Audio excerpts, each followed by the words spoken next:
दोस्तों कुछ चीज़ समझाने वाला हूँ, ध्यान से वीडियो को देखना बिकॉज अभी जो मंथ शुरू होने वाले हैं जनवरी और फरवरी, ये आईटी कंपनी के सबसे ज़्यादा ओपनिंग देने वाले मंथ होते हैं हर साल के।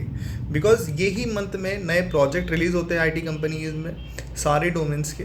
तो ये जो पीरियड अभी शुरू होने वाला है क्रिसमस के बाद का, ये टाइम पे काफ़ी तगड़ी हायरिंग होती है सारे आईटी कंपनीज में, स्टार्टअप, मिड कैप और एमएनसीज कंपनी।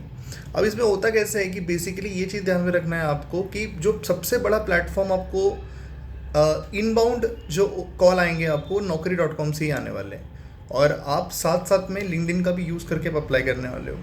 बट Naukri.com बहुत बड़ा मेजर रोल प्ले करता है जनवरी, फरवरी, जून, जुलाई मंथ के अंदर की ओपनिंग्स के लिए। कैसे बताता हूँ मैं आपको, आप कुछ चीज़ें मिस कर रहे हो या फिर आप है ना कॉपी पेस्ट करने की वजह से आपको कॉल्स नहीं आ रहे हैं। बिकॉज Naukri.com के एल्गोरिदम को समझना पड़ेगा आपको कि क्या एग्जैक्टली ऐसा मैं क्या करूँ कि जिससे मुझे कॉल आने चाहिए। तो ये जो टिप्स मैं देने वाला हूँ इसको थोड़ा फॉलो करके देखो, अगर ये काम में आती है आपके तो डेफिनेटली आप बोलोगे कि सर कुछ ना कुछ रिजल्ट इफेक्टिव मिल रहे हैं। आपने क्या किया, आपने कोई तो भी ट्रेनिंग इंस्टीट्यूट से ट्रेनिंग कंप्लीट की, उन्होंने आपको एक रेडीमेड सीवी दिया था, आपने वही सीवी खुद का नाम सब चीज़ें चेंज करके आपने अपलोड कर दिया। कोई बात नहीं, वो ऑलरेडी सीवी काफ़ी अच्छे होते हैं, देखते हुए बहुत भरा भरा सीवी होता है। बट आपको ये चीज़ समझनी चाहिए, उसके अंदर सारे कीवर्ड्स आपको देखने जो जो आपके स्किल से मैच होते हैं कि नहीं होते।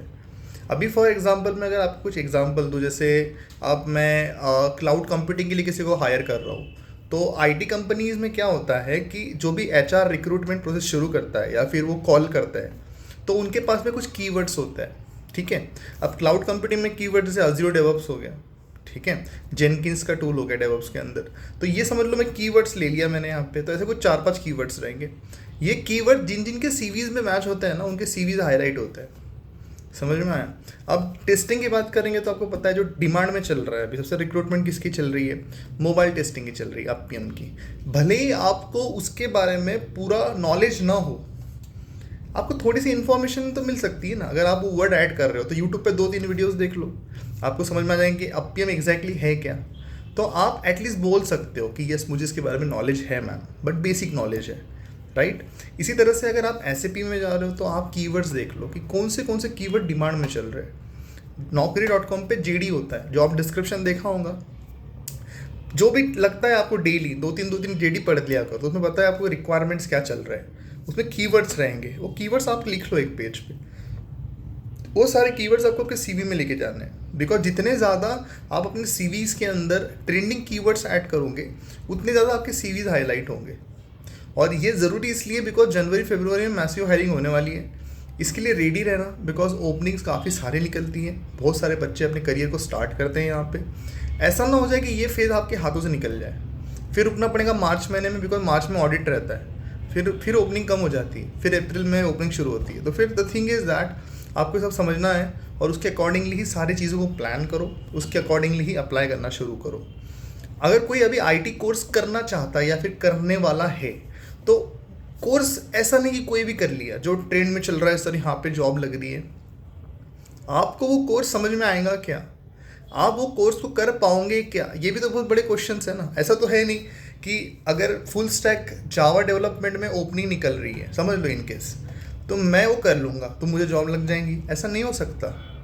फुल स्टैक वेब डेवलपमेंट को कितनी भी जल्दी करे तो 9th मंथ के पहले कोर्स कंप्लीट नहीं होता फुल स्टैक का, ठीक है। 9th मंथ आपको लगने ही वाले, कोई इंस्टीट्यूट बोलेगा 4 महीने में, 6 महीने में, नहीं होते। 9th मंथ कंप्लीट करने को लगते हैं, कंप्लीट करने को। I am not telling about expertisation. तो ऐसे कुछ कोर्स में चले जाओगे कि जिसको कंप्लीट करने को ही 1 साल लगने वाले, तो फिर प्लेसमेंट के लिए कब जाओगे। और ऐसा भी हो सकता है कि वो कोर्स आपको समझ में ही ना आए, बिकॉज देखो कोई भी कोर्स का सिलेबस इतने लंबे होते हैं ना, तो जो दिखते बहुत अच्छे हैं हमें, बच्चा प्लेस हो गया, अरे नहीं, उसको समझ में आया। आप भले ही उसे अंडरस्टैंड कर लोगे चीज़ों को, बट जब वो चीज़ें रियल टाइम पे आपको बोलेंगे इम्प्लीमेंट करो, प्रोजेक्ट पे काम करो, आप नहीं कर पाओगे। फिर आप क्या करते हो, सर डिमांड 2 साल और 3 साल का एक्सपीरियंस सर्टिफिकेट लगवा लेते हो। 2 साल लगा लिया, 3 साल लगा लिया फुल स्टैक जावा डेवलपमेंट में। समझ में आ रहा है क्या बोल रहा हूँ मैं। 3 साल का फुल स्टैक जावा डेवलपमेंट का एक्सपीरियंस, भाई साहब क्या करोगे, जॉब लग भी गई ना तुम छोड़ के चले जाओगे जॉब, बिकॉज काम नहीं जमेगा तुम लोगों को। तुमको कोर्स वो करना है जो तुम्हारे डोमेन से कोरिलेटेड रहे, एटलीस्ट नहीं भी रहे तो तुम कर पाओ, कि तुम्हें ईजी जाए बहुत। आईटी में एंट्री के बारे में सोचो अभी, ना कि तुम सोचोगे लॉन्ग टर्म। डेटा साइंस करो, फिर डेटा साइंस भी 6-7 महीने लगता है, बट काफ़ी लंबा सिलेबस है ना पूरा। जिसको मैथ्स में इंटरेस्ट है बेसिकली वो डेटा साइंस को प्रेफर करते हैं। तो थिंग इज़ दैट समझना पड़ेगा करना कौन से कोर्स है। तो ऐसी कोई कोर्स में पैसे इन्वेस्टमेंट करूँगे 40-50 हज़ार रुपये, और बाद में समझोगे यार वो कोर्स मेरे लायक था ही नहीं, मैंने छोड़ दिया बीच में से, यार मुझे मज़ा नहीं आ रहा था। ऐसा मत करना, because job is not a thing अभी चले गए, आपको लॉन्ग टर्म देखना है। कि अगर इनकेस में दूसरे जगह मुझे टाइम लग रहा है, अगर मैंने SAP MM कर लिया है, मुझे पता है मार्केट में रिक्वायरमेंट नहीं है, मैं क्यों मेरा टाइम वेस्ट करूँ?